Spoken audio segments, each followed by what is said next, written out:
Hello, everyone, and welcome to The Redeemables, a podcast where we watch movies that scored below 50 on the Metacritic scale and decide to either redeem them or nail them to the cross. My name is Kenny, and today I'm joined by my loyal companions Duff. Hello. And BJ. Hey. Right, for today's movie, I've decided to go for something relatively fresh after the last four being over a decade old, and we didn't want to pigeonhole ourselves too much, I think. Well, stay tuned. So this movie landed at number 7 on my top 10 for last year. Right. And after watching it again over the weekend, zero regrets on that positioning. Very happy with that. Stand by it. The film is Unhinged with Russell Crowe.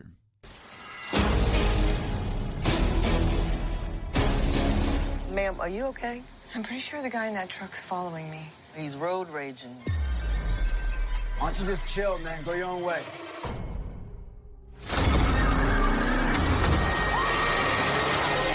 I don't think you really know what a bad day is.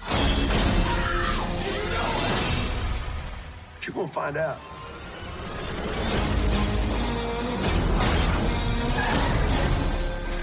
Big Rusty. I loved it.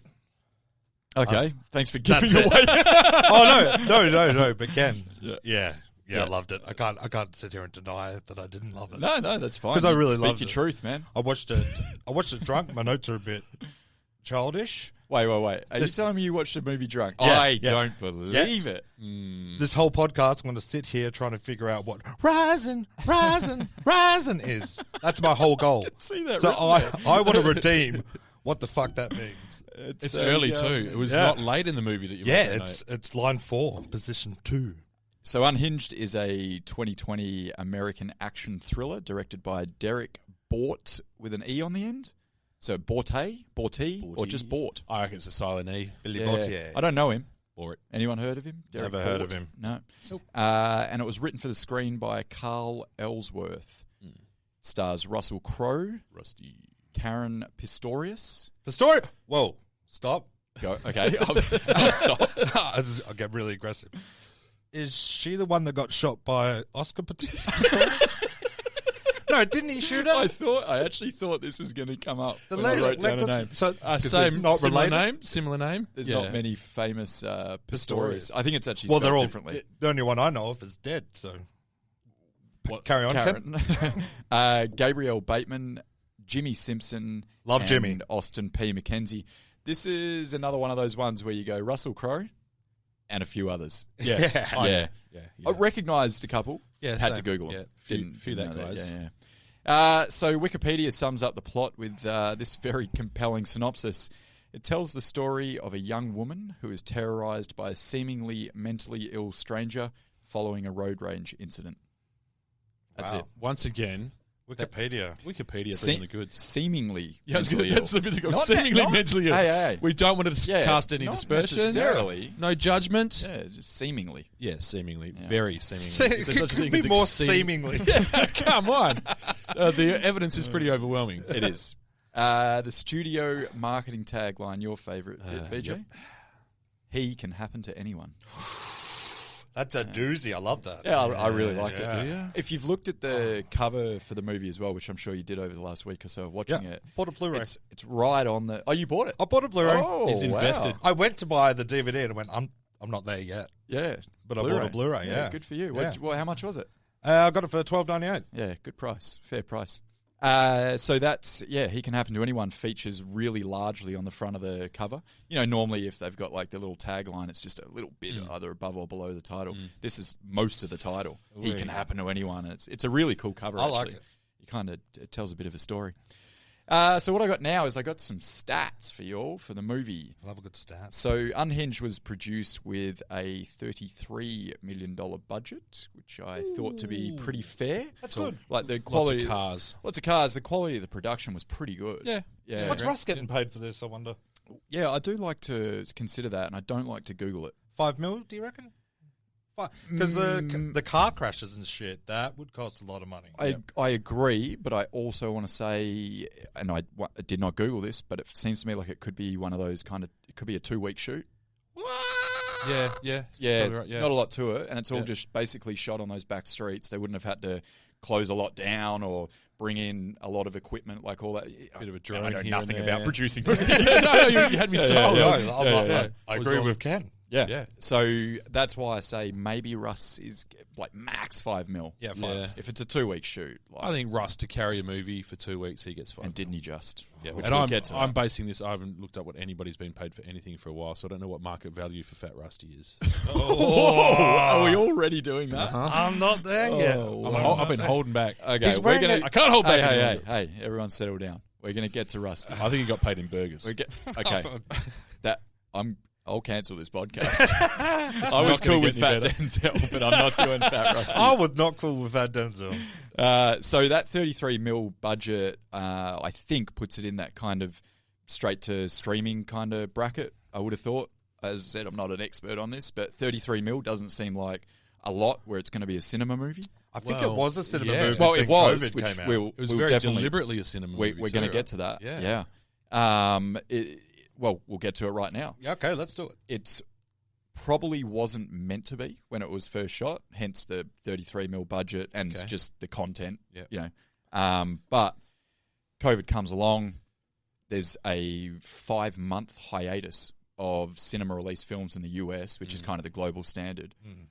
The last film to get released prior to this was Bloodshot. Vin Diesel's Bloodshot, which I can't wait to do that episode with you, Duff. And then 5 months goes by, and then bang, Unhinged comes out. And it was probably like a risk-free release in the cinemas because they figured, Let's go for fuck it.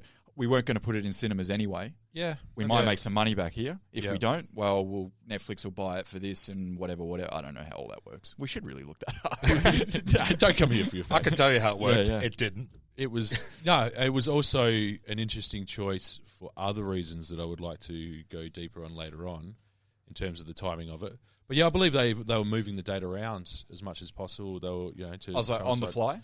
Yeah, to coincide with the end of the first wave of COVID in the States.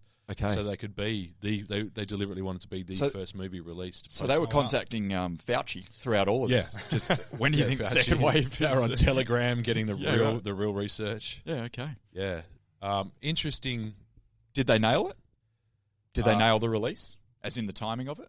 They were the first movie released in cinemas Wow. after reopening. Yeah, true, but what were the capacity of the cinemas and all that sort of stuff? Why would you ask me a follow-up question? Well, because I know and I wanted to impress you. Of with course some- you fucking do. Here we Tell go. me some facts, Ken. Setting yourself up now. Did you like that? Yeah, well done. Listen to this. If no one else is going to do it, I'm going to set myself up. Lob yeah. yourself an alley-oop. So straight off the backboard to myself. Yeah. So the capacity of cinemas in the US when it reopened were mostly, obviously, different states, different rules, but 30% was the max capacity. Florida was 150%. They never had. COVID doesn't exist there. Man. It's a pandemic. What? So I guess 30%. Well, I don't know what it would have been in Australia. In Perth, I remember when this came out at the cinemas because I was tempted. Yeah. But then I kind of went, oh, I kind of knew what it was. Yeah. Like, this has got Russell Crowe on the cover, and it's probably not going to be a traditional Russell Crowe movie. I was excited And for it. You were? I was pumped. I don't think I'd seen a trailer. I think I'd just seen the kind of the movie poster. I just seen the tagline. I wasn't trusting anything they were releasing at the cinemas right around that point because there was another, I forget the title of it, you might remember, a Mel Gibson film. About the hurricane? Yes. Fuck What was that called? I can't remember. So that actually got released at the cinemas at the same time. Right. And in Australia, I'm not sure about the US, and I saw the trailer for that, and that's a disaster. Like, it's just B grade, or probably C grade. It was super You know, C grade. yeah. Kate Bosworth was in it. That's Yeah, right. Mess. Oh, how far she's fallen. I miss her. Let alone Mel. Yeah, same. I don't Same. miss it that much. Date with Tad Hamilton. Oh, my favourite.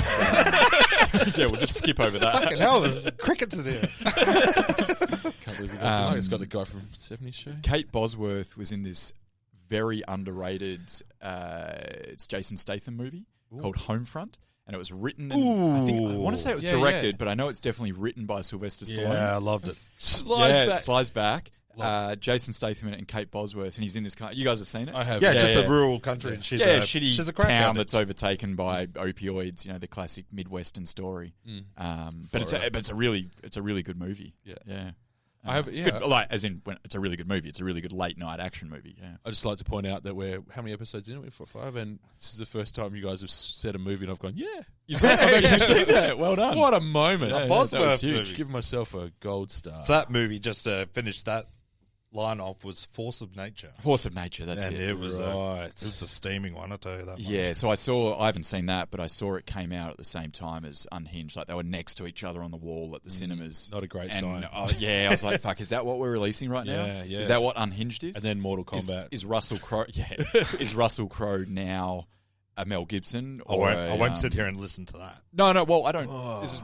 I'm just saying. That's what it looked Okay. like on the posters. I'm definitely not saying that. You looked in my eyes and... So, in any other climate, this is probably straight to streaming, Friday night, Netflix release, and it'll go well because any movie that gets released on a Friday night on Netflix that's original seems to go pretty well. Yeah. That they just had their biggest release ever, I think, with that Red Notice. Red Notice, yeah. Okay.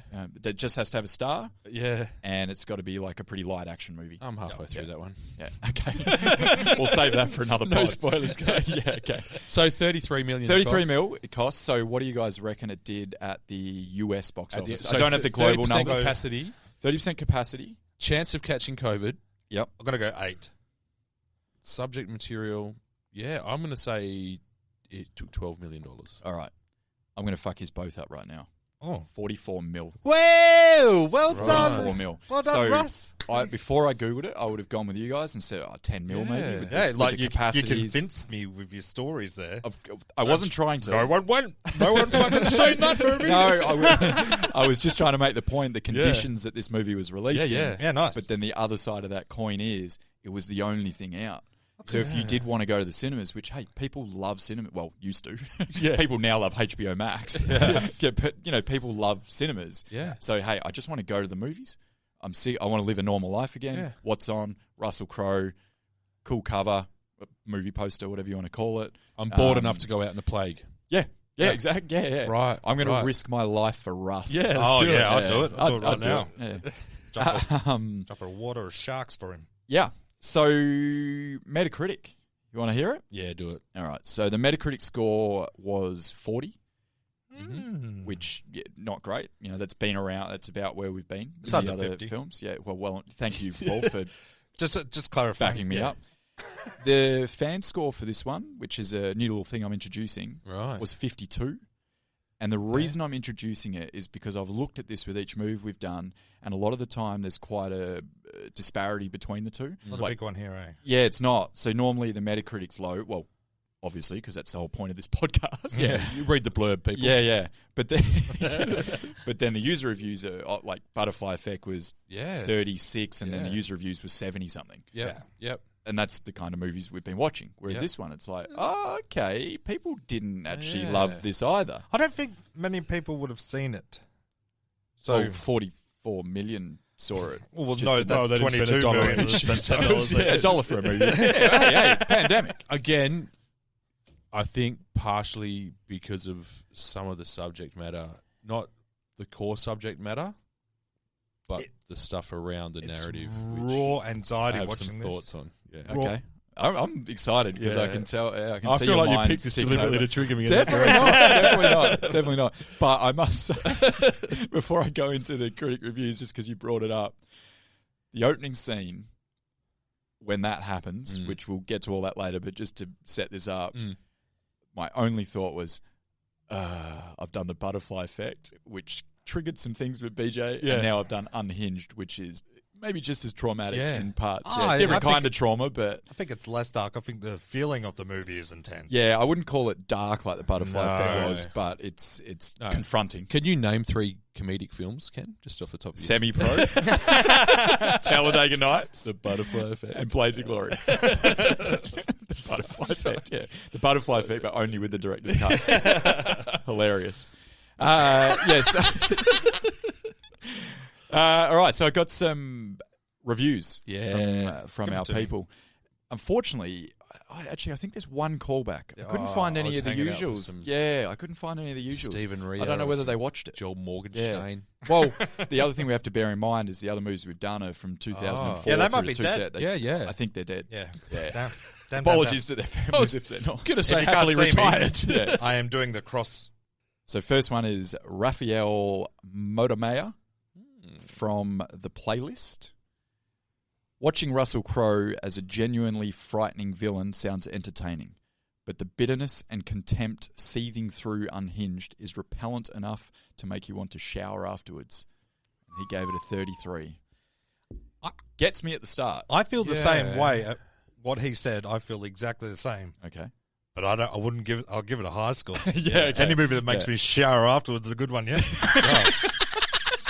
You're just happy you occasionally shower. Yeah. Okay. We'll move Duff on. is, I just want to mention how proud of that Duff is, that group. No, That was well a good done. one. Double That's fist. good, yeah. Yeah. So the next one was from, I think this is a guy we've had before, Chuck Bowen from Slant. Unhinged is essentially a nihilistic, style-free destructorama that's designed to make us feel like shit. Yep. Yeah. Once again, Duff loves a movie that makes him feel Yeah, like shit and yeah, shower yeah. afterwards. I like what the nihilistic destructorama. That was cool. That should be on the cover. Yeah. Is that another band Nihilistic name for you? Actually, not bad. Yeah, Yeah. good. Yep. Next review we got from Brian Lowry from CNN. I know how you feel about CNN, BJ. Yeah, I'm Big fan. I've got an idea what they're going to say. A throwback drive-in feel that loses nothing in an at-home setting and based on its minimal merit has little to lose in any event. And he gave that a 20. Oh, Yeah. That's an ultimate backhanded compliment. Hey, Yeah. They're so cold. Like, you know, Yeah. what if you met one of these people one day, like one of these reviewers? What if they reviewed you? I actually, I'd use that. What's that word? That fancy man word? nihilist. I met Gad and he was very nihilist. on that, I just remembered a hilarious story. A guy from work was telling me about, there's a new Home Alone movie out. Sweet Home Alone, Sweet Home or something. Home Alone, Sweet Home. Yeah, I think it's called. something Like that. It's a new Home Alone film. And a YouTube reviewer, and I'm not sure who it was, I apologise to her, but she's got a lot of people that watch her videos, and she gave it a seething review. Like, just basically said it's a complete and utter waste of time. It's the worst fucking movie you'll see all year, and shame on anyone that made it. She also works for a publication, some sort of website. Right. The next day, she has an interview with the director of the film. Oh, God. After a video's gone live on YouTube. Has he seen it? He knew it. She knew it. But they both kept it very professional. Oh. I'll find out who that was, and I'll Yeah. get it in the comments of this episode. yeah, 'Cause yeah. I think it'd be great to watch. More power to him. Yeah, for being professional about it. Yeah, I I would have would not shit in have a been. cornflakes. as I said, I haven't seen it, so I don't know how. But as it was Yeah. described to me, yeah. Ugh. Sorry, No, it's just Yeah. so he's within his rights to go on YouTube and give her a review afterwards as well. he may do. It might be a back and forth. Diss tracks. Yeah. I love a I like- rivalry over Home Sweet Home. So, Home Sweet Home Alone. I don't know. Sweet Home The Alone. kid's got a sweet. water pistol. I'm still breaking into a fucker's house. Right. Like the Well, you first watched one. the trailer. Yeah, I see the trailer. Okay. I didn't see any irons or paint cans. Just Are had you a water telling me pistol. there's no sticky bandits? And there better be some sticky Because fingers. Larry. If there's no wet bandits or sticky bandits, I'm out. Yeah. So the last review I've got here is from Stephen Dalton from The Hollywood Reporter. Esteemed publication, the Hollywood Reporter. Yeah. Is it? I've heard of it. Yeah. Yeah. It's got Hollywood. Does that in the mean it's title. esteemed? Because I I've just heard of it. it's just Yeah. got Hollywood in the title, so I figure it's legit. Here it is. Without Crowe's brooding performance, Unhinged would just be another forgettable, formulaic, functional B-movie. With the Burly Kiwi on board, it is transformed into a forgettable, formulaic, functional B-movie starring Russell Crowe. Give it a rest, These are boys. some of the best. That was my favourite, that last Yeah. one. Yeah, very clever. I was like, this okay. Yeah. He's giving Russ his props. Oh, no, he's Right. not. Well, the And- start, you kind of like, yeah, okay, yeah. He's given it a low score of 20, but you kind of, yeah. It Also probably is flexing a kind of little those bit of- things, yeah. Flexing a little bit of rusty knowledge by calling him a Kiwi, not an Aussie, where I think most of the world would probably consider him Australian, right? That's actually the next 7 pages of my notes. Oh. Right. We're going to fight for Rusty back to Australia. Right. No. Yeah. I'd rather, can we trade the Pavlova? I'll trade everything for Rusty. The anthem, Oh, I'm shirt. fine with that. the Anzacs, I'll trade it. Oh, no, wait, they're New Zealand as well. That doesn't work. All right, so that's the reviews, that's the Metacritic, that's the budget, that's the money, that's the lot. Without giving too much away, give me your thoughts on the movie. Give us a bit of a breakdown. give you What a you thoughts. like, what you dislike. Duff says, rising, rising, rising. Still haven't figured out what that means. Yeah, these notes are ridiculous because it's setting up a lot. But what I mean by that is at the start of the movie, they're just setting up why she's like a teenager, pretty much. Like, she doesn't have a password on her phone. She's late to everything. Yeah. She's just a terrible human. Yeah, she's just disorganized. Is she a terrible she's human or a little bit disorganized? Yeah, she's No, disorganized. she's just a terrible human. she- I fucking can't stand people that are late. She's a single mum. She also has a younger brother living with her who's unemployed. I think she's got living a lot going on. I think she's divorce. living with a brother because No. she's on the no, couch. no, no, no. No, she asked him to pay rent. Yeah. Oh yeah, well, Did you watch this? Oh, you were drunk. yep. Horrible human. Yeah, I wouldn't say that. Yeah, we'll edit that out. I think she's doing very well. I think she's a scattered mess. Yes. I think she's a teenager. But Yeah. her kids seem, or her brother and her son seem well put together. Yep. As young men, Yep. Well, which is a reflection on the parent. and also, This is getting a bit weird, isn't it? Welcome to Parental Guidance, Season 2. also, I thought at the start where Russell bludgeons a couple of people and sets the house on fire, I think that would have been better. Sorry, go on. I just can't wait to hear BJ's thoughts on this opening sequence. I just think that would have been better if they put it in like 20 minutes into the movie. So you don't know he's that schizo until, actually, that's his bad day. yeah, okay, that could I work. actually- Yeah, so instead of doing that straight away, you go, oh, he's unhinged. Yeah, okay. You wait for that bit and you wait for him to say, this is one of my favourite lines of the movie. You're going to find out. Did you hear that? Mish, you got to fucking learn. Yeah, I don't. Just he says, teaching I don't- her how to have a bad day. She doesn't know what a bad day he goes, is. I don't think you know what a bad day Yeah. is. You're gonna fucking learn. So I don't even think you really know what a bad day is. But you're gonna find out. You hear me, miss? You're gonna fucking learn.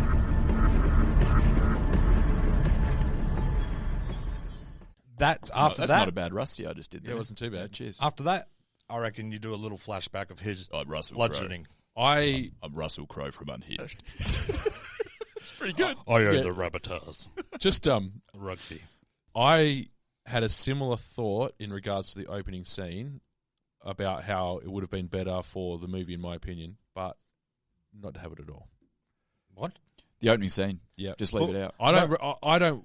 Didn't you want to set the I stage? think you need to Did have you want to know No. what this guy I wanted is? it to be a bit of a surprise as to what No. he was Oh, capable like the of. You first need to time have he it. kind of He kills the guy in the diner. Yeah, because that is about. doesn't he? No, he Oh, no, he runs runs the guy over over a dude first. first, yeah. Because that's about what happened at the start Okay, of the movie. make your point. That's You've a been lawyer. yelling over everyone. That's a lawyer at the start of the film. He bludgeons, and this girl's reminding him of what he's gone through.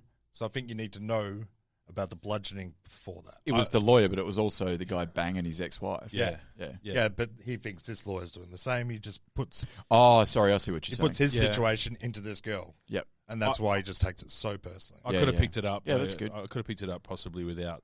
I just felt that like it took a bit of mystery away from it. Yep. It was also Was it too confronting for you personally? Uh, I don't mean that as. I was in initially with the I was like, oh, this looks cool, like the rain and the setup and all that sort of thing. Yep. Pulled me out a little bit with the swallowing the pills and the taking off of the wedding ring and throwing it in the back. I was like, oh, fuck, yeah, okay. that's the B movie stuff, Yeah. which And then I was is like, what it is. didn't expect it to escalate from that sort of cliche Yeah. into that scene. Yeah. It was intense. Like was I was like shocking. straight away. Yeah, it was Jarring, shocking. yeah. But some of the better parts of the movie were the moments that made me gasp like that. Yep. Yeah. Well, it is kind of that shock value. Yeah, Yeah. It's scattered throughout, and they were the bits that I think were done best. Yeah. But I do think that for me personally, it would have been more interesting to not quite know what he was capable of, to have it unfold a little Maybe bit have more. a news story in the background or something. That's the like way that. they should have done it. 100%. Yeah, I understand that. Yeah. I'm here with you. Yeah. I think it was done the way it was because it is essentially. I'm gonna bring you in. I was talking. Go. It is essentially a horror movie. Mm. Like it's a horror movie. It's a Halloween movie. Yeah. It's the same thing. A guy's stalking and a horror movie. That's how they usually start. Yeah. If you're sticking to that kind of that genre cliches, they usually start with a murder scene or the introduction to the slasher, to But maybe you didn't want this to be I wanted a more horror, maybe it was psychological a thriller. thriller, yeah. which it Yeah. probably wasn't. It was probably more horror than psychological. Can you imagine thriller, how much it would have if you just saw him as this ominous, anonymous person, right? Which he was. The first time he kills someone, when he runs over that dude, what shock value that would have given you? Yep. It would have given you, I reckon, more of a jolt than watching him hit that. Yeah, that's fair. I didn't really think about that at all. He could just be a dickhead in traffic. I think, you know what? You've convinced me. Cop that, Duff. I think it would have been better. And I do prefer. I much prefer it as a thriller than what I would a horror. Yeah. I thought watching this, my anxiety levels were just rising. My heart was rising. That's your rising. Rising. There it is. Mystery solved. There. Rest easy, Fucking listeners. time to put my notes away, boys. I'm winging it. You solved the riddle in your own brain. Yeah. Drunk, you wrote Well yourself done. a riddle, and you got there. Congrats, Well, man. thank you. Just on the opening scene, there was a couple of really cool shots in this that I really liked, but one of the ones in the opening scene was as he's driving away from the burning ex-wife and house, there's a bonnet-mounted camera that's looking back, and the screen's split down the middle, so he's half of it, and the house is half of it. Loved it. And Yeah. he does the Yui. He does. I noticed it. I completely agree. It's very cool. Yeah, I really thought it was good. It was cool. Yeah. It actually had some little stylish things like that throughout. It A did. lot of it was just cliche shots, like let's shoot the truck from down below to make it look large and ominous, just basic sort of stuff. But there was some genuine kind of style and slick shots in it, which I appreciated. Under my subheading, things I liked, I actually have some of the cinematography, the raining opening sequence. Listen and to the big you. truck. You've come a long way since our first pod. Cinematography. Cinematography. Yeah, that's good. Yes, so I wanted to hear what you guys thought about the opening credits with the real-life footage, because you were kind of a fan of it with Battle Los Angeles, but different because that wasn't real news footage. How did you feel about this? As in, this is real footage they're using from For the most dash part, I cam believe. footage or whatever. Yeah. Thoughts? You go first, Duff, because I need 45 minutes. Yeah, I need 16. You don't remember it, do you? No. Yeah. From the diner scene, are you talking about? Or What? from the opening scene? You weren't listening at all. Nah, not a clue. So when the opening credits are rolling, they use real dash cam, or not dash cam, but real footage of news essentially footage. just road rage. Yeah. Yeah. But not Not Or for just me. rage in general. Didn't like it? No. Start Did the you? movie off with him in the car.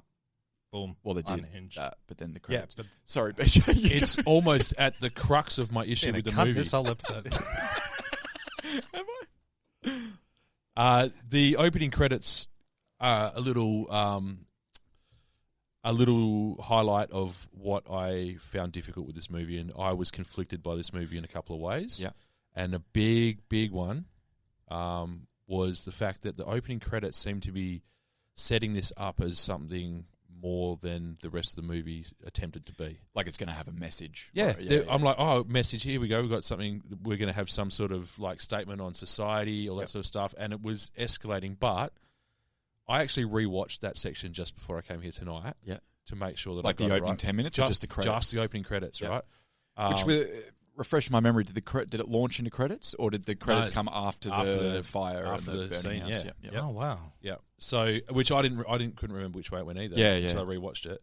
And they were actually a perfect little analogy with some of my issues with the movie, in that they were a little bit confused in what they were trying to get across. So it was like confused moralizing. Yep. Right? So my broader thing that I wanted to get into a bit later is, what point was this movie trying to make? Right? No, none. None. There's no point. in Then this why have this sequence at the beginning? Yeah, perfect. So that's I guess that's what I was asking. Like, Yeah. did Just- you like it or not? No, No. is the short answer. Yeah.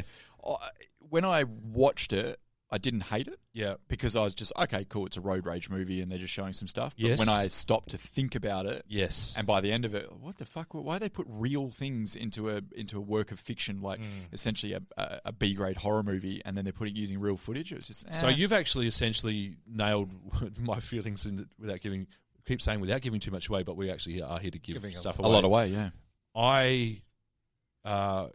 My feelings about this movie got worse the more I thought about it after I'd watched it, and it was stuff like this. It was like going back and rethinking about stuff like this. Sitting in the bottom of your shower thinking about it. Just crying a little bit. Yeah. It's my happy place, Duff. Sorry, peace and quiet I get. So the opening credits, like I've got here like viral clips. I think there were some staged videos in there as well when I rewatched it. I think they're mostly viral. I watch a lot of those movies. Yeah, I even recognised a couple. Actually. I didn't feel like any of them were staged, but I'd have to go back and look at them properly. I couldn't even remember. I got the them being vibe there. after the first two. I didn't need 19 of them. But. So it covered road rage, which very, very apt for the movie. Yep. It's a bloody road rage movie after all. And I was like, this is fine. And it was showing how that has escalated from, in my opinion, like flipping the bird to people getting run over, etc. Yep. To just then it was like scenes of just like the rat race, like people rushing around. The audio was sort of on a little slightly different page to the pictures. Yep. So they were talking about job losses. Yeah. And then I realised a lot of that was to shoehorn Yes. in the cops being inept and being under-resourced, because the whole movie kind of relied on that to an extent as well, right? If the cops were good, this movie's over in 12 minutes, right? Yeah.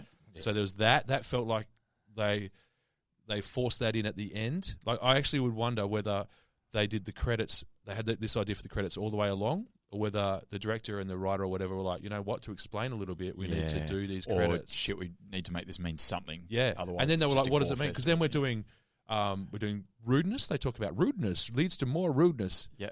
People taking selfies and social media. So now we're complaining about Twitter, and he's getting like we're worried about people taking selfies. So there was a lot in these opening credits that really just Protests? had nothing to do with anything in the movie. Yeah. Nondescript protests. So they're showing real footage of protests, deliberately not giving away what the protests are about, obviously, because then they're taking a side in the whole. But like, it was all like, oh, okay, now if they're protesting human rights, or like, what are we protest? You know, like, what are we getting angry about? And it seems like that was setting up for him, the unnamed protagonist, Tom Cooper. Who is that his real name? I don't know. The man. Actually, by that stage, he didn't give any fucks, so he probably gave his real name. Yeah. To be like this, this caricature, this avatar for like the angry middle-aged man, right? Yep. And he's like upset about all these little tiny things that are going on in society. Were they though? Because that's how you could look at it. Yeah. You I could don't go, think this this movie this represents all that, and that's Yep. what the opening credits maybe wanted you to think. Yep. But that's not good, because that makes him kind of an anti-hero, which he wasn't an anti-hero at all. He's a fucking villain. Yeah. He's a horrific This villain. is why it confused the whole Yeah. issue for me. And that's I was going to talk to this, the Falling Down, the movie with Michael Douglas. I got So- yeah. Which is a masterpiece. Oh. It's a brilliant movie. I would much rather just watch Falling Down. It's Yeah, better, it's of better, course. superior Well, it's in a every very way. different movie. Like, one's a kind of a B-grade horror, the other's Yeah. like a genuine kind of. I Top think 10 it might movie have of all been time. Oscar nominated. I'm not sure, but it was fucking huge when it came out. It's brilliant, And, brilliant. Yeah, critically acclaimed. Yep. So in that, it does touch on a lot of these things, and obviously this, like Falling Down, what was that, early 90s? Yeah, So early things have mid-90s, changed since then, but Yep. it does touch on that, and he's an anti-hero. Like, you're with him the whole way, and he doesn't really do anything that's too bad. He's just kind of a regular guy that's had enough of everything. Yeah. And is that maybe what you're saying, where they made the mistake with the opening credits, where they kind of tried to make out like Russell Crowe could just be a version of that? Essentially, yeah. Like Yeah, there but was he's a far from lot it. of Falling Down vibe for me, Yeah. but it was like they needed to ramp everything up Yep. to compensate for it not being written as well or acted as well for the most part, other than Rusty, who I like. Yep. Calm down, Duff. And I don't know, it just sort of struck a chord with me because of the like. Yeah, no, I hear that, and I definitely don't want to take away from what you just said, because it's spot on. But I didn't care about all that. Yeah, As in with the opening credits, I went, like I said, afterwards I kind of thought about it. I was like, why is this is just dumb? But then I went, it's a B grade horror or a B grade thriller, whatever you want to call it. Yeah. But fuck, it raises some good points. Yeah. Yeah. If it just was a straight credit sequence, Yeah. and I didn't feel like it was going to do this grandstanding, moralising type thing that I felt like I was getting set up for. Also, it seemed to go for a long time. I felt a little bit browbeaten by the end of it. I was like, for It's a good fuck's sake. 3 minutes there. Yeah, that's why we were ending up like with. I want to discuss the with length of the movie as with the well. with the people just taking like selfies, and it goes something Twitter, something, and I go, this is all the shit that like the middle-aged. Am I allowed to say the middle-aged white man on this podcast? Yeah, you're right, allowed to, yeah. is angry about Toxic masculinity. Yeah, because it's like buzzword. the death by 1,000 cuts thing, right? So you're upset by all these little things, and all these little things add up to making you a big ball of rage, right? Yeah. Whereas if you break these things down individually, it's the ball of hibernating snakes theory, right? Yeah. So, like, if you look at these things individually and you go, oh, look, someone's taking a selfie, dickhead, or whatever, or there's road rage, there's protests, there's the rat race, all these sort of things. It's when you let them become this, like, amalgam that it becomes overwhelming snowball that you get trapped underneath, and then you go a little bit crazy and you start running people over in your car. Yeah. I didn't feel any of that at all. I don't even remember the credits. All I thought is this is a sick-ass movie. This guy is furious at the start. Yep. I just thought, oh, these are cool videos to see. Yeah. I've seen a few of them, but I thought there was no feeling. It's a difference in the way you watch a movie. There's no feel. There was no. I wasn't looking for a moral compass. No. Neither was BJ. That's what he's saying. There should be one. No, there doesn't need to be. But what BJ was saying, I'm saying take that out. Yeah, BJ was saying they almost tried to put one in there. Yeah. Which why would you? It was a misdirect for me because I was like, oh sweet, we're going to get a statement on like That's not what issues this in broader was. society. I'm so sorry that I set you up like that. I didn't actually remember the opening credits. Yeah. Yeah, I watched this when it came out, a year ago, and then I watched it again on Saturday night, and I didn't remember that when I saw it. It just gave a context that I was expecting that I didn't get. I think it would have been better if it was the opening credits, black, unhinged, start Boom. movie.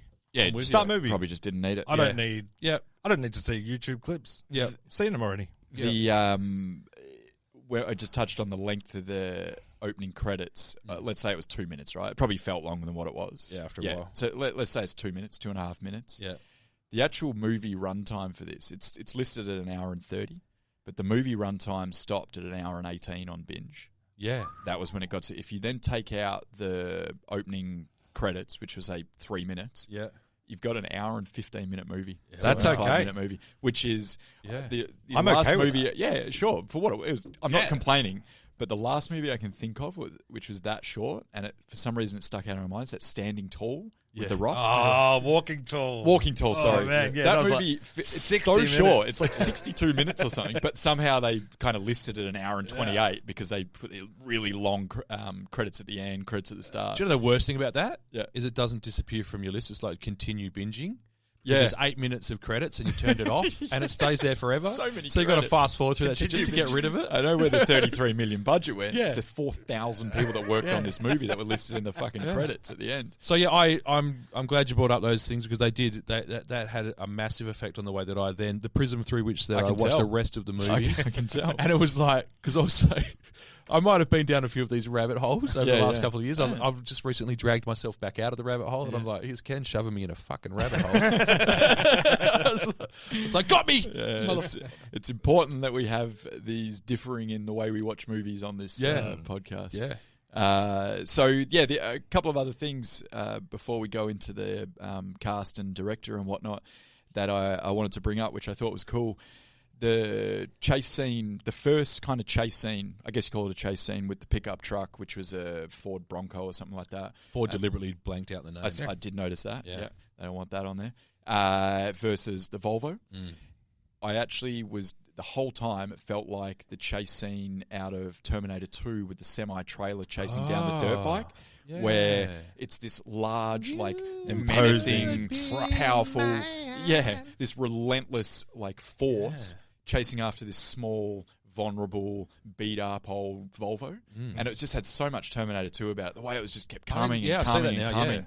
And there was, and is he not kind of another version of the Terminator from, or like Liquid Metal Terminator or Arnie from Terminator 1? Just a ball of rage. When he's really let himself go. Yeah.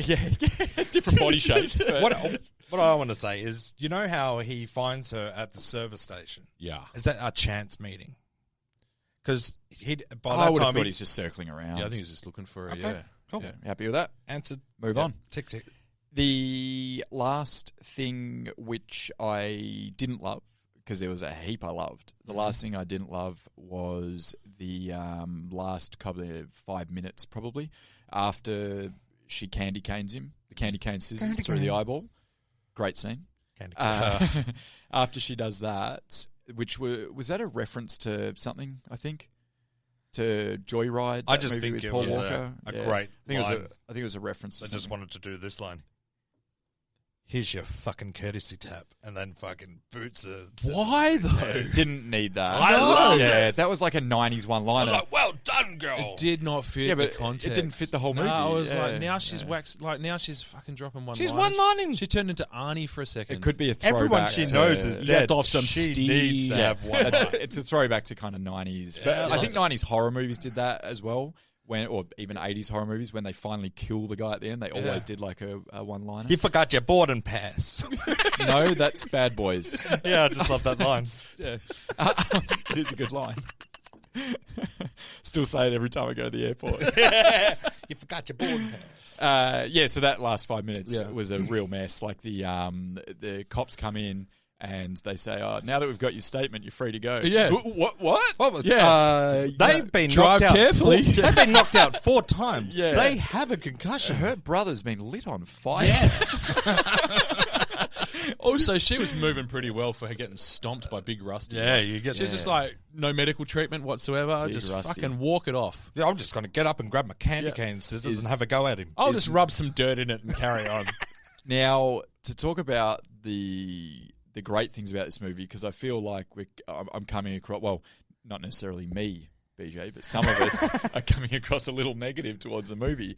Can we talk about the fucking great things? Which, one, it is, Duff touched on it, like the anxiety level rising, but it was a really intense thriller. Yeah. Like First it is 30 minutes. from I thought from the moment it starts, you're like, bang. And the scenes where he does kind of all the rage explodes, like the diner scene is once again very jarring. It just comes out of nowhere. The coffee mug straight in the face, broken nose, slam the tail, and he's dead. No. It's like, He's holy not okay. Shit. Yeah. Who says if you're almost here, he can wait? What do you want? No, it's not what I want, it's what I need. And I need you to learn what a bad day really is, and I need you to learn how to say you're sorry. Okay, fine. I'm sorry, okay? There, I said it. Know how to say you're sorry and actually mean it. And this is the beginning of that first lesson. Can I have my phone back? No. Just give me my phone.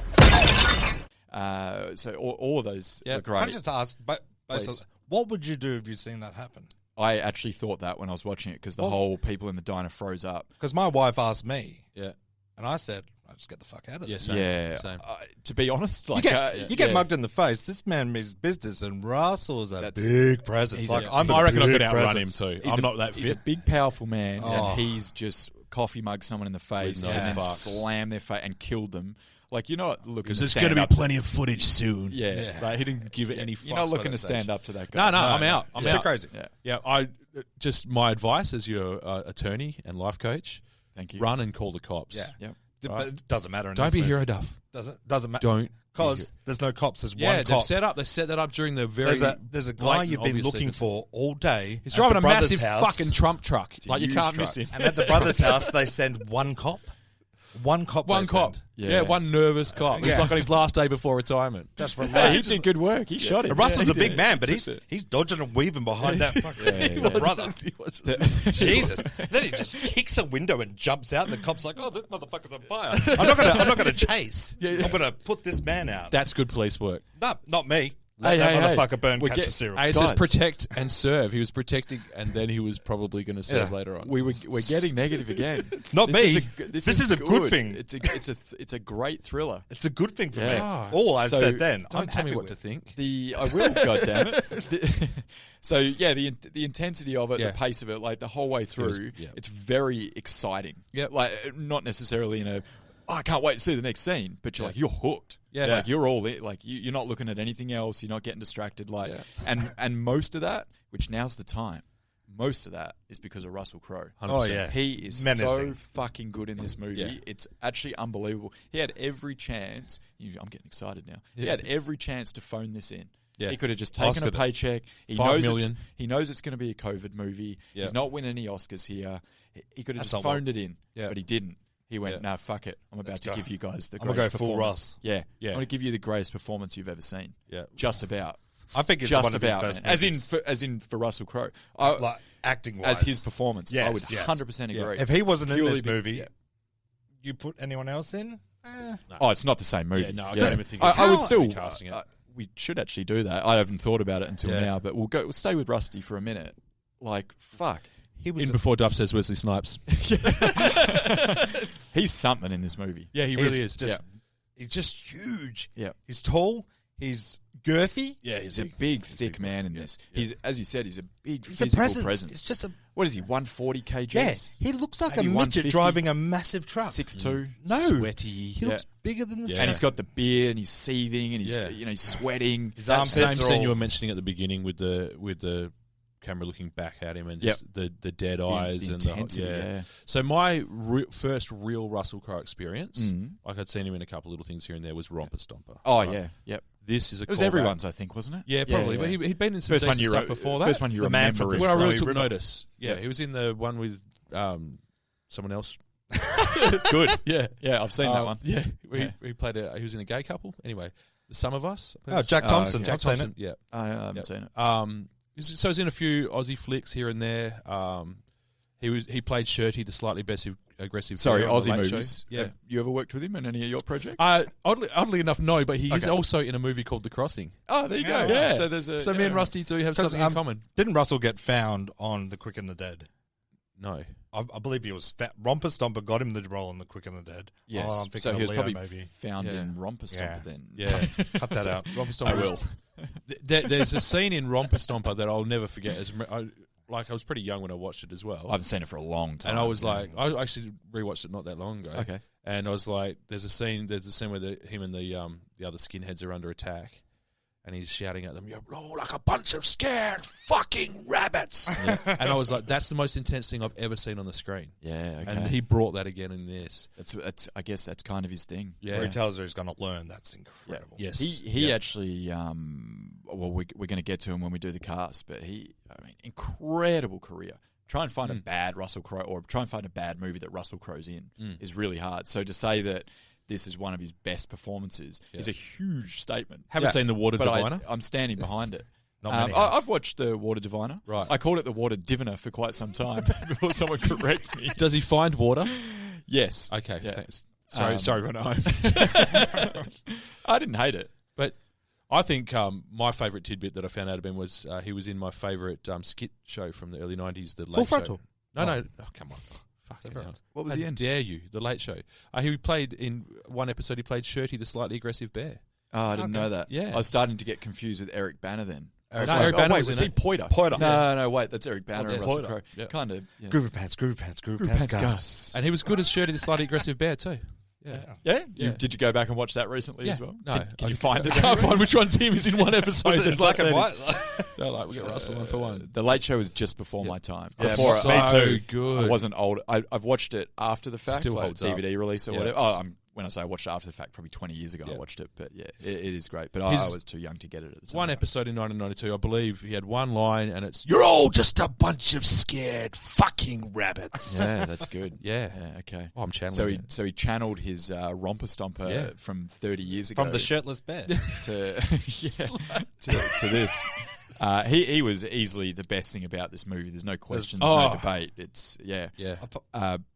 But also, it's a genius move to put a large Russell Crowe into this movie. Is this his current shape, or it's is this padding. No, It's padding. he did actually. No, I don't think I think so. it's padding or Jared Leto. It could be Jared Wrapping Leto himself wrapped around the again. gut. I did see him. Russell, I'm ready. I saw him on like a morning show when he was selling off all his stuff after his divorce about a year ago, and he's just hammered drunk in the morning. Is this in the on, like- movie? No, on like Sunrise or something like that. And it's quite funny to watch it, but he's pretty big in that. Right. But I did quickly read. Did you in buy my any of his research. stuff? Did you get a No, microwave? no, it's almost like a museum at his house. Yeah. Right. Yeah, not movie stuff, just Old cars and artifacts stuff. or Just antiques South Sydney and things Rabbitohs like that. apparel. Yeah, he's probably a collector, I guess. Yeah. But anyway, yeah, he's quite large in that. But then I did read that he had a dietitian for this movie, so I assume they wanted him to bulk up even bigger, which really helps. Like if he Was it Ronald McDonald? if he was 95 kilo Russell Crowe, which I assume that's what he walks around at roughly, fighting weight, yeah, fighting weight. It's not anywhere near the same intensity or movie, really. He's so good. I've done it. Yeah. Yeah, so that really made the movie for me. Oh yeah, Yeah. 100% rusty vehicle, no doubt about He it. had to be a Perfect. presence, and he Yeah. was. He was just a menace. He was a villain. He was a villain. I He's a want proper I villain. want him in this movie to be remembered as like a villain that people talk about years from now. You know, like I don't want to. Well, fuck it. I will compare him to that. You know, like Go on. Jason or from Javier Bardem. I'm still not on board Yeah. with the horror idea. Yeah. I'm not on board with Yeah, that. I think more of a thriller. I see what you're saying and the way it's structured. Oh no, it as a doesn't horror. have to be a horror. I hate fucking. I do putting love things that in genres, he but killed a girl with someone else's knife. That was. I actually wrote that down as one of the cool things. So Jesus. this is Amazing. where it was a guilty pleasure for me. Amazing The bits death. where I went, oh, were the more of the like the fucking cement truck running through the cop car, right? Oh. I was like, damn. Yeah. And I was like, oh, hang on. Lucky all these cops don't have partners. Yeah. They will drive around on their own, don't they? Cutbacks. They mention the cutbacks in the credits, if you're listening. It's part of the big problem with society right now. So that sort of scene was one of the things, the cement truck playing Another through. death was that girl. She's trying to get the girl's attention, but she's too busy doing her makeup. Next thing you know, she's into the barrier. Yeah, there's yeah. a little thing with the way some of the women are portrayed in this movie. Yeah. And it's like, look at this ditzy lady doing a mascara and then she dies in traffic. That's, yeah, there wasn't particularly... another time. That's another podcast. Different podcast. Yeah, tune in for Woke with BJ. Would not listen. Nah. All right, guys. Time to get to the director, the cast, the credits, I should say, which mine aren't 7 minutes long like the end of the movie. The director was Derek Bort. I'm just going to go with Bort. I'm going to go with Bortier. Bortier? Yeah. Okay. It's not that. I'm going to go with it. It's though. almost certainly not that. So he really hasn't done anything else of note after looking through his IMDb. Did either of you guys have a look? I had a quick squiz. My notes are 4 lines. He has 4 other movies spanning over the last decade, but I actually hadn't seen any of them. No. As a matter of fact, I hadn't even heard of them. No. Which means they're probably going to be straight to DVD, B-grade type stuff. Otherwise, there's a good chance I would have seen them. They're not in the attic? Right up my They're wheelhouse. definitely not in the attic. The Joneses, which came out in 2010. Yeah. Do you guys know that one? Yeah, I know the Joneses. Okay, he did that. I didn't know what that was. That's good. It's not bad. What is it? It's like the crime. David Duchovny, yeah. Yeah. And then Oh, there they're you like go. a crime family. Are they a crime family or are they Oh, they're no. a made-up family That's to what sell it is. Yeah, product sell placement. stuff? Yeah. It's a sort of a statement on society. very good. Product placement. Okay. Yeah, sorry. Yeah, you're right. Yeah, It's pretty good? yeah, it's not Okay, bad. Nothing It's- like this?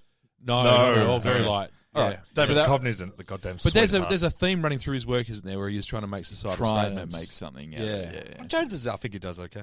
Yeah, it's not So that was his highest scoring film he's ever done. That got a 55. The Right. other 3 or 4 were well below 50. I Right. think Unhinged was next at 40, and then it was a bit of a drop Down off. from yeah, there. yeah. So not a powerful career from Derek. No. Until Unhinged. Unhinged.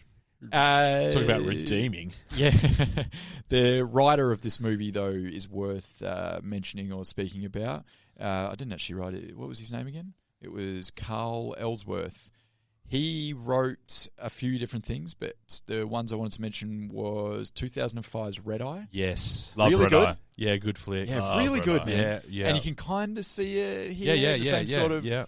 So much better than I expected really that love Red movie. Eye. Yeah. It's just been dropped on one of the streaming services. I can't remember which Right. one. But I've got them all now thanks to this Google fucking it. podcast. Yeah, so I'll check Google it out. it and have a look. It's just been brought back. I think it's Netflix. The other one was 2007's a personal little favourite of mine. I watch it more often than anyone should. Disturb You with Shia LaBeouf. Yeah. I love Shia LaBeouf. I love Disturbia. David Morse. Yeah, Yeah. I saw it not that long ago. Or not. I mean, I might not have seen all of it, but I definitely saw part of it. not really long good ago. movie. And yeah, once it's better again, than I thought. Yeah. you can see elements of Yeah. those in Unhinged That's in a- terms of they're really tense. That's a really retelling of an old. I think so. What's the Stranger of the Window. Yeah. Is that what it is? Like Yeah, with something his to spy? do with Glass? a Hitchcock movie or something. Yeah, Yeah. I think it's Stranger of the Window where he sees a murder across the street with his. Yeah. Is it? Yeah. Okay. Something like that. I'll But take if you your word want for it. movie history, go to another podcast. Yeah, Yeah, Same, don't yeah. check my facts because they're 80% wrong. All The last one I wanted to shout out is an incredibly guilty pleasure of mine. But I've watched it maybe 5 times, and I'll fucking watch it again this weekend now that I'm talking about it. The Red Dawn remake with Chris Hemsworth. I love it. Apart from Chris Hemsworth. Have you ever seen it? Yeah, I have. Yeah. It's Don't kill so Hemsworth. bad. It's so bad that didn't it's like so it. enjoyable. I don't know if I I made it all liked the way it. through it. Yeah, I enjoyed it. I get really emotional watching that Because Chris Hemsworth? It's fucking just It's a vibe. really good. Yeah, I That's love about as guilty a pleasure as you Yeah. can have is liking Red Dawn, the remake. It's no tomorrow when the war began, but it's Love that okay. movie too. Yeah, well, it's the same movie basically. Yeah. It's not as good, yeah. Yeah.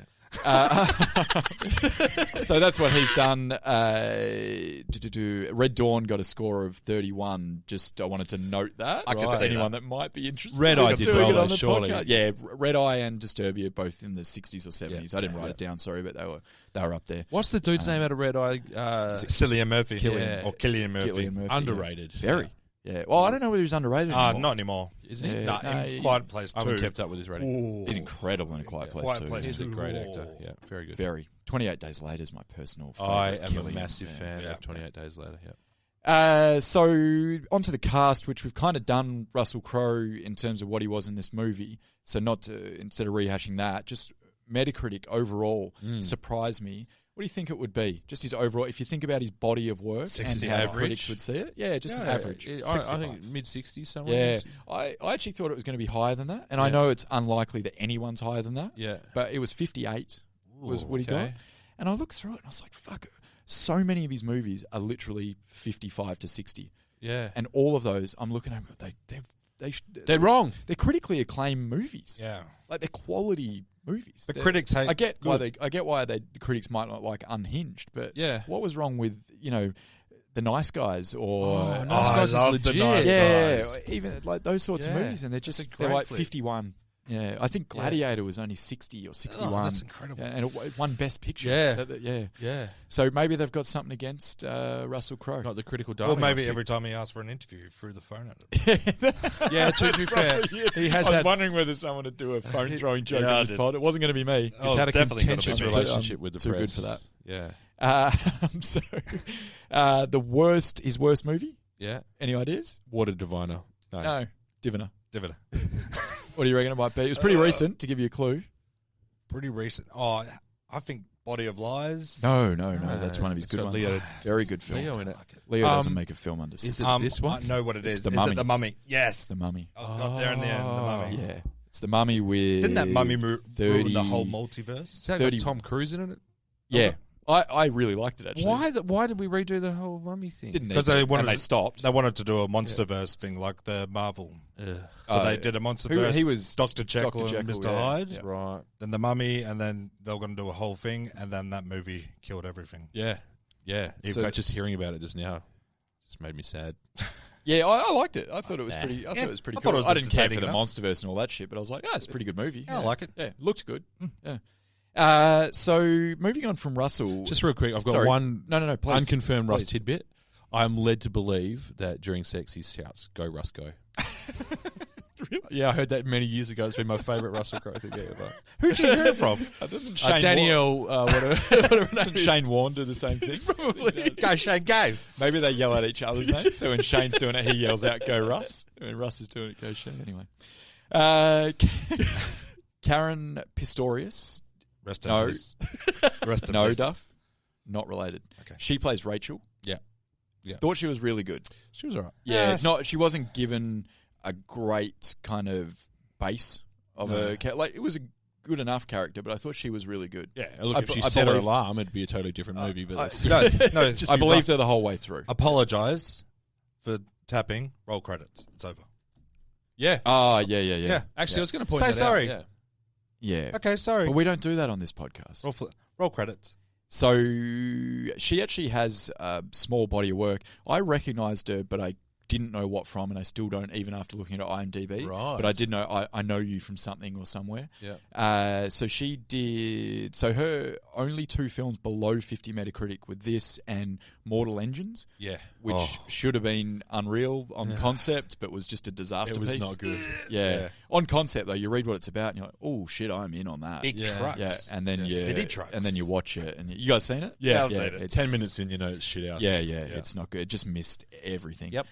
So, and then I just wanted to give an honourable mention to a couple of her better scoring films and films that I really liked of hers, which you might or might not agree with or might agree with. Slow West with Cody Smith-McPhee, if you've ever seen it. I knew you would love that movie. Not for Yeah, me. slow burn western, kind of a bit quirky, Slow burn. bit dry.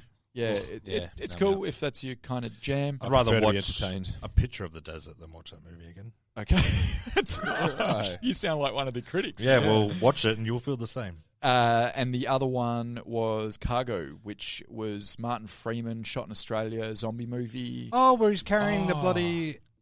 Yeah, very good movie. Yeah, I know the one, but I haven't seen it. So she was in that, but I can't recall. I've only watched it once when it first came out. I think it came out about 3 years ago. Yeah. And I guess she was, she's in it because it's on her credits, but I couldn't quite remember it. And I feel bad now because if I rewatch it, she's probably the main character and she might just have been a bit forgettable. But good movie. If you like the zombie genre, don't mind then check it out. Yeah, check it out. Sorry, did you say you'd seen it, BJ? Cargo? No, I haven't seen Cargo. I'm aware of it, but I haven't seen it. Okay. Yeah. And the last one I wanted to shout out of the cast because we don't want to go too far because it's Be my MVP. cast Be my MVP. Oh wait, be my MVP. I don't know whether it's going to be, man. Gabriel Bateman, who plays Kyle, her son. Yeah. Isn't your MVP bloody Russell Crowe? He has to be your MVP. I prefer. He's the real MVP. Wait, is it the guy from the service station Jimmy that throws the hoodie on and walks out? No. I'll walk out to that. Yeah. He was pretty good. I'll staunch him. So just before we go to your MVP, because I obviously don't have it here because it's my last one, Gabriel Bateman I wanted to shout out. Yeah. The Kyle that plays Rachel's son, he actually is in the live action remake or version of Benji on Netflix at the moment. And it's my daughter's favourite movie. So I've watched it like 27 times in the last year. And he's the main kid in it. He's Benji's best friend. Yeah. Really, really fun movie. Check it out. Benji on Netflix. Yeah, it's really good. Yeah. I'll probably give it a miss. Anyway, so as soon as Unhinged came on, which I saw Unhinged, Yeah. hadn't seen this kid in anything, watched Benji 27 times, then watched Unhinged again. I went, oh shit, Benji's best friend. Hey, Indy, come check this out. Come watch this. So I made Indy watch Unhinged with me because she loves Gabriel Bateman's work. Didn't love Unhinged. No, that's too traumatized. So sorry, your MVP because I don't have it. Jimmy Simpson. Jimmy Simpson's So I had everything. him at the start, but I don't know who he is. He's the guy who gets killed in the diner. Oh, Yeah. sorry, Just of course I know briefly, who. but he's just- from It's Always Sunny. Yeah. There's just this is from out of so much. Sorry, I don't he's know in a how I lot of missed telly. him. Yeah, sorry, But guys. I like my MVP to just be a little bit player that pops up. And he was real. That was probably the best scene. You loved how he took the coffee mug to the face? Yeah, I love Just how he the- got the yeah. knife in the back of the neck. It's the whole lead up to it. I just thought it was really, really good. Yeah, Yeah, that's cool. Good shout. And plus, I was like, oh, that dude. Apologies to Jimmy Simpson that I left him out And of whole my Simpson write-up. family. Yeah. And, Very good. yeah. Yeah. So, fun facts. You ready? Yeah, I love him. All right. It's my bit. There were, actually I touched on this very earlier, but it's in my fun facts, so you're getting it again. There was 5 months between this and the film before it in terms of American cinema releases. The movie before was obviously Vin Diesel's Bloodshot, which we'll do before episode 20 of this podcast season. And I wanted to say, this is just something that I've made up, but I want to say that was probably the longest drought between cinema releases in modern history.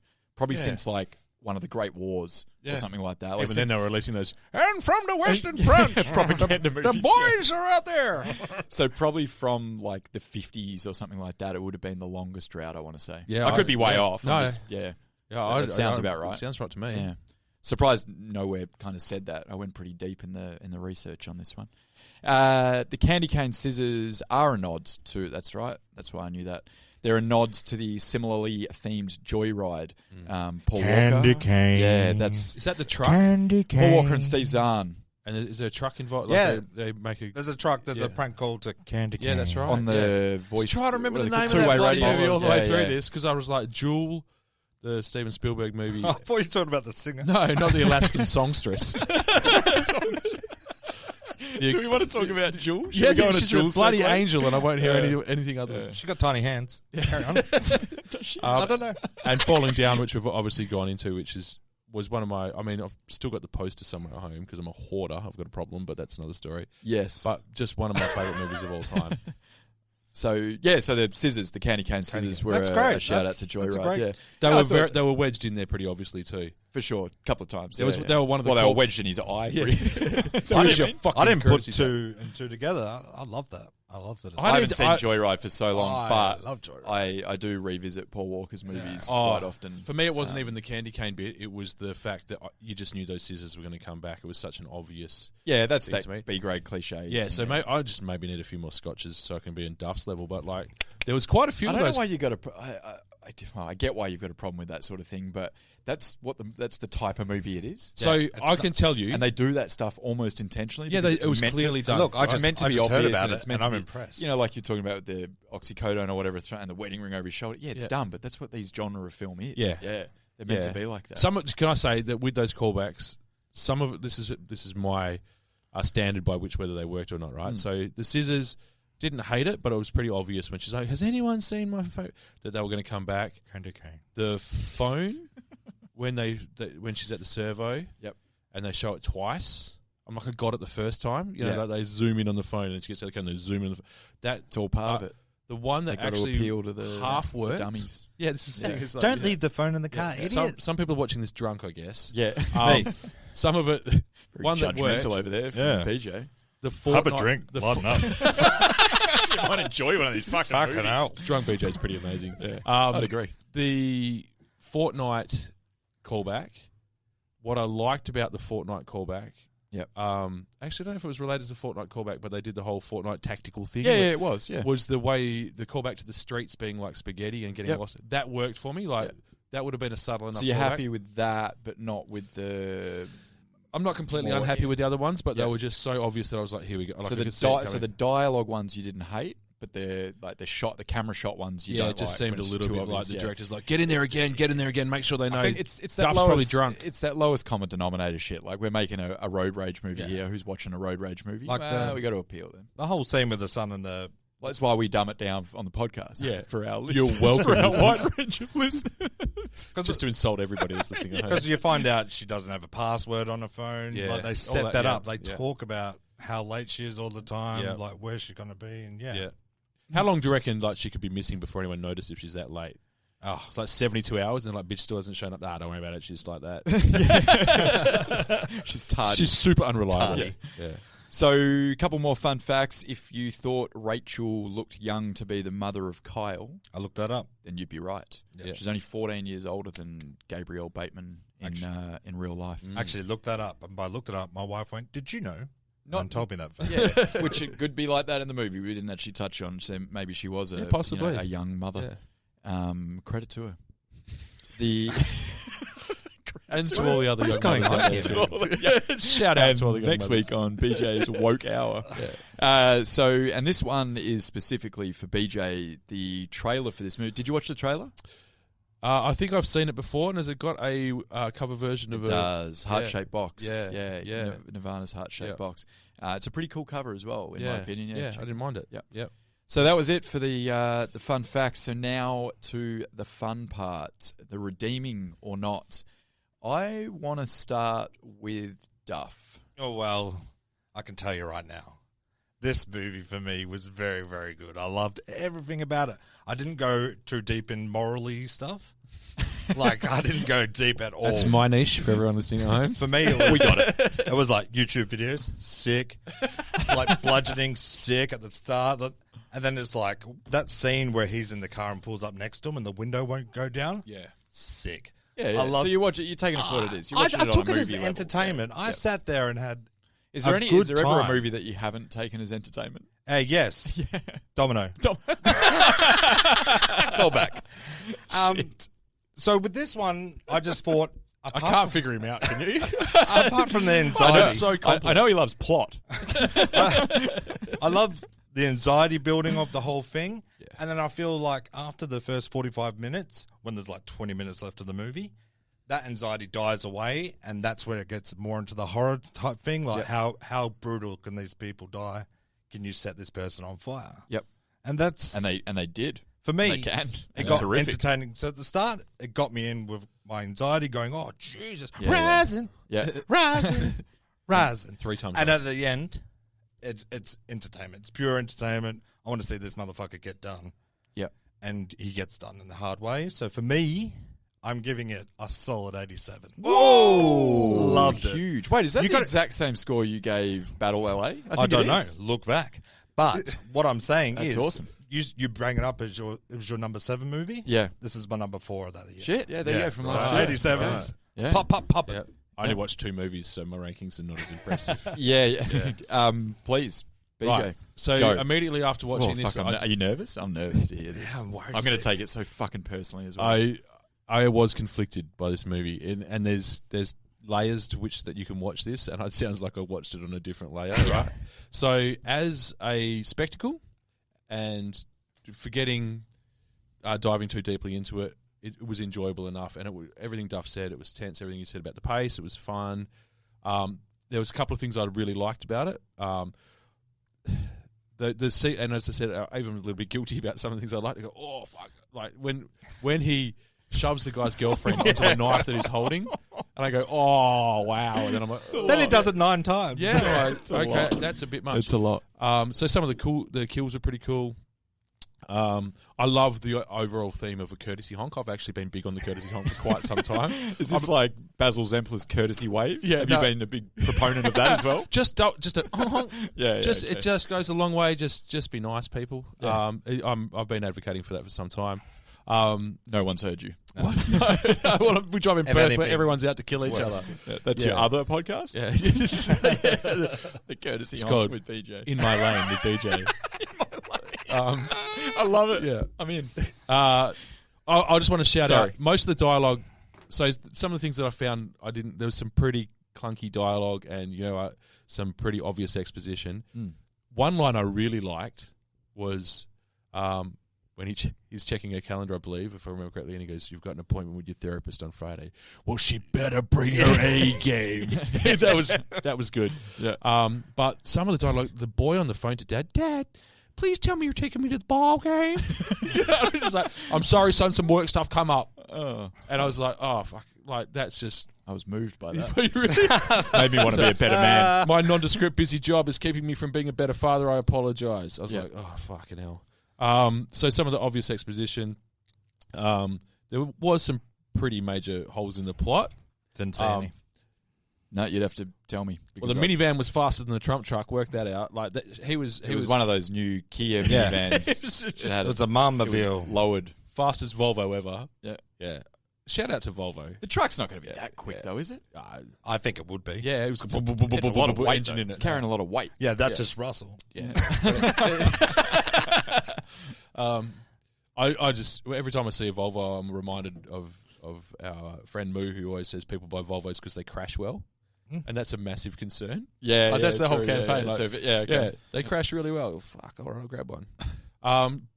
I overall my enjoyment of this movie diminished the more I thought about it over time. Unfortunately, the more it made notes, I was like, oh fuck, that's right. I'm nailing it. Okay. Nailing it to the cross. Okay. I knew this was coming from the Yeah. look on your face as I walked into this studio. Yeah. Nah, I was just not happy to see you, but There's always that. I though. also had the same. There's face. always I've been that, waiting isn't it? half a fucking hour. Ken. There was another layer tonight. 45.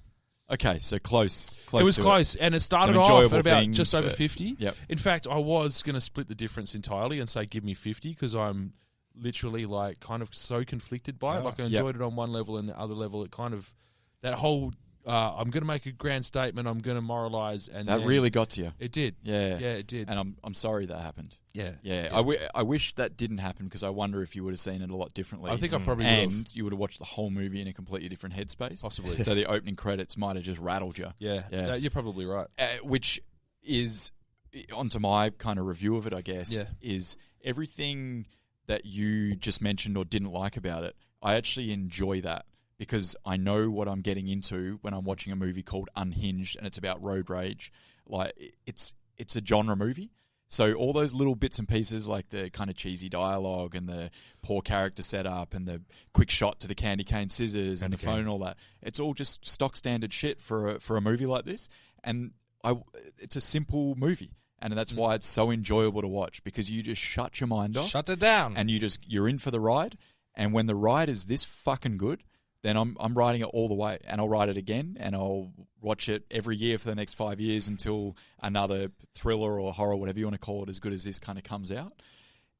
I honestly, besides the ends, like the last few minutes, which I touched on before, and the fact that it was like really short, which I don't know whether it's a bad thing or not, whether you I can think judge for a this movie on movie- that. Nah, But tight. It's 70 tight. minutes, yeah. I think for this movie, that's those fine. were the only two things for me, but everything else, I just really enjoyed it. I thought it was so entertaining, and the kill scenes, like original, good, and just next leveled itself every time. Yeah, it did. Which is Yeah. when you're watching a movie like this in this kind of genre, that's exactly what you want. You want a tension. You want to be like captivated by what's happening on the screen. And then you want to see some cool shit, yeah, and that's what it did for me. So I'm gonna go ahead and I'm gonna give this my highest score to date for a movie we've watched, of 82. Wow. I'm going to go Nice. 82. That's how much I enjoyed it. Right, Yep. yeah. And I want to give 60 of that to Russell Crowe's Yeah. performance. Yeah. Which after your thing, I actually thought you might do a similar to Duff did with the semi-pro. No. Semi-pro podcast, and in the one scene at the poker table, said I'm giving it 48 but 57, whatever it was. Yeah. If I was a smarter man, I might have done that. Yeah. Because I thought Rusty, you might go 40 for the movie, but I'll give it plus 20 for Russell Crowe. Yeah, I'm not going to do that now because It's too late. I'm on the record as saying 45. But it's you've almost convinced me that if I watch this again, and I would enjoy it a lot more. Watch it as a B-grade movie. Yeah, Watch I was it as just a waiting slasher for the movie. message the whole time. I was like, what is the There's not message one going to coming. be? Yeah. But they fuck. That's their fault. Yeah, don't piss on my leg and tell me it's raining. Maybe you're just too smart for this sort of movie. That's what I've been alluding to. Tune in for BJ's woke hour to find out just how smart. No, just on that though, the fact that you loved Battle LA, which is just as dumb that as still this. blows my mind. It's just as dumb as this, Yeah. if not dumber. Yeah. But then you couldn't get into this. Ken, there was No. Ben didn't see a message in that movie. That was an action movie. That's with right. aliens. So that's what fucked you up. His Let's mind's keep shut. going back to it. All right. His mind's So shut. we're going to make an agreement that we're going to give this 2 years, right? I'll set a reminder in my phone. Yeah. So you've completely forgotten about the movie. Yeah. As in, you know it exists, but you can't Give it remember 2 it piece by months piece. for me. Yeah. Okay. And then I'm going to watch it with you again. Yep. And just go, are you ready for this? Yeah. Trash? I'm probably busy. Are you ready for this? If I was invited, I'll make it. I'll come. I'll come as well. We'll do it at your house. You Yes, don't have to drink perfect. drive. Dodged a bullet there. I nearly got uncomfortable, didn't it? So we'll watch it again in a different state of mind and keen. see if you can actually just enjoy it for the type of movie it was. Yep. Because I dare say that there'll be a lot of movies like this Yeah. that feature throughout this pod. Yep. And I want you to be able to enjoy them for what they are. Okay. Yeah. So yeah, on that note, Loosen up is what you're telling me. what? No, not necessarily. No, I'm getting the message loud and clear, Ken. Okay. I actually love your point that if it wasn't for the opening credits, it's a whole different thing for you. It's maybe a different experience. Yeah. So they did this to you. You didn't do it to you. So you just stay cool. Thanks. So anyway, on that note, Duff, Yeah. So I'm nervous. Yeah. What you is should- the you next should be. movie? going back into the comedy realm, I'm going to do Ace Ventura. Woo. Wait for it. When Nature Calls, the second one. Yes, okay. Okay. Right. I am Straight. very interested for it. to Yeah. see how that one plays out. Does it still hold up? I don't know. been Yeah, a while that's what for I'm me. curious about. Yeah. Been a long time. Yeah, long time. Big fan. I'm a big Jim fan. Big Jim fan. Big Jim fan. I'm saving but it for the pod. I respect him so much. I call him Mr. Carey. Is that right? Yeah. In honor of Drew Carey. Yeah. Okay. That's Cleveland, Drew. Yeah, cool. Oh, that's next week. So Ace Ventura 2, When Nature Calls. Where can we watch it, Duff? You can watch it on Stan. It's on Stan, Great. or you can get it off Amazon for $4.99. Don't fact check that. 'Cause I just made I don't know why you would if you can get it for free on I Stan. made that last bit up. So if some people don't have Stan, Ah, fair. Yeah. Then they can go and buy it. yeah. I wouldn't have Stan if it wasn't for Paw Patrol. I wouldn't have Stan if it wasn't for. No Activity. Oh, Yellowstone. Yeah. Yellowstone's on Stan. And everyone should watch No Activity. Oh, I've heard that's good. It's fantastic. Will Ferrell. Yep. The American or I think the Both. Australian Watch one's both. a Do you lot want to just keep talking about TV shows for another hour? Should we do that? Or I'm into The Block. you like The Block? I've watched my first episode. Which one's of The Block? What It's do they the do one on The where Block? Do something with their house. Is that do they build Oh, the house or are they renovating a room? the whole thing? Are they built and they Yeah. build it or are Not they the whole block, which is they should have called it the house. Why Yeah. they built the house? I don't know. and then what the winner gets a block or they get the block- house that they built? They got a block of flats. A block of Emu X. Got a block of flats in Yorkshire. I don't know. All right. Don't ask me follow-up questions. Okay, I probably won't check out The Block. Yeah, but can we thanks. edit the whole block thing out? Yeah, we Fucking can. irks me. Yeah, no problem. It's- So I'm irked. thanks very much for tuning in once again. It's always appreciated. Check us out on our socials. We got an Instagram page set up, the Redeemables Podcast. We got a Facebook page set up.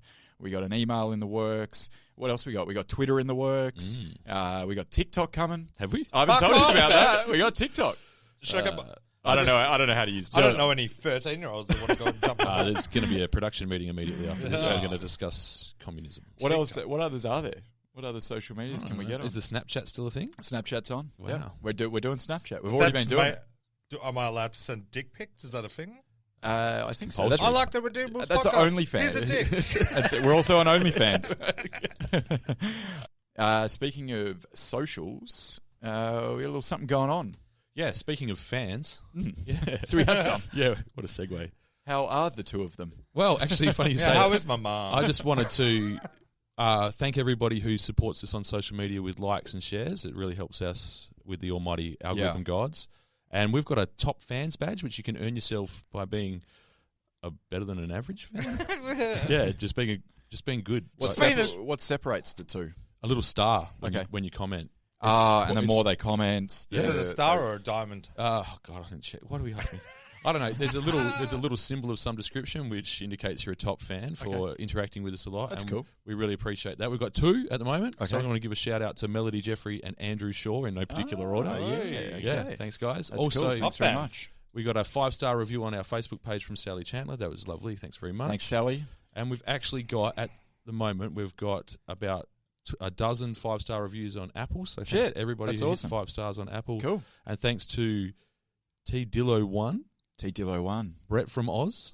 Okay. Nice new outfit. Yeah. And the Borough Lad Yeah. for leaving us nice reviews on Apple. We really, really appreciate it. Yeah, that's cool. Thanks very much, guys. That's huge. Thanks for your support.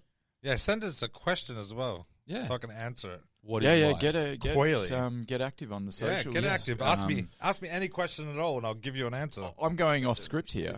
Throw some movies at us. Yeah. Yeah. If you just comment on the post, if you've got a movie that ranks below 50 and you think we should have a look at it, then throw it on there. We'll check it out. We're friendly. We're friendly. Oh, if it's shit, I'll tell them. Oh, and we'll block them from ever looking at our Instagram again. Top fan or not, you're out of here. Top fan, get the fuck out. It's been real. Goodbye. All right. Thanks, y'all. That's a wrap. Thanks, guys. Bye. That's been The Redeemables.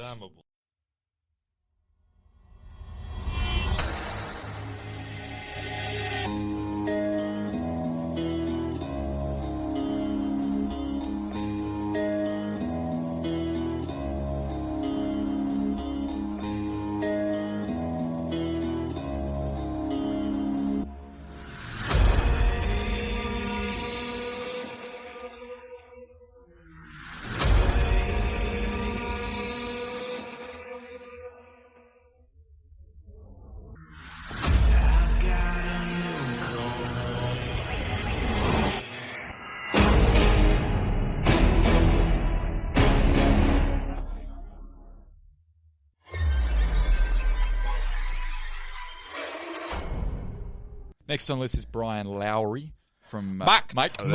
I fucking knew you were going to do that. I knew it. Do it. Some things are predictable, at least. Brian Lowry. Mike Lowry. From CNN. A throwback drive-in feel that loses nothing in an It Home. Brian Lowry from CNN. Mike Lowry. Even on the redo. Oh, fuck. Brian Lowry from...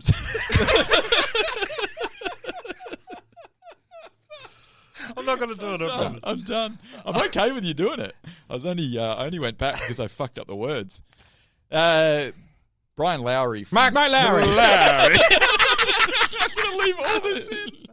Mike Lowry. Okay, we're done? All right, yep. All right. Smithed out. Smithed out? Okay. Mike Lowry. That's the last one. Jesus, that's the last give me one. a break here. All right. And Brian Lowry from CNN. Fuck, I'm daft. Give me a break. Trying to host a fucking podcast.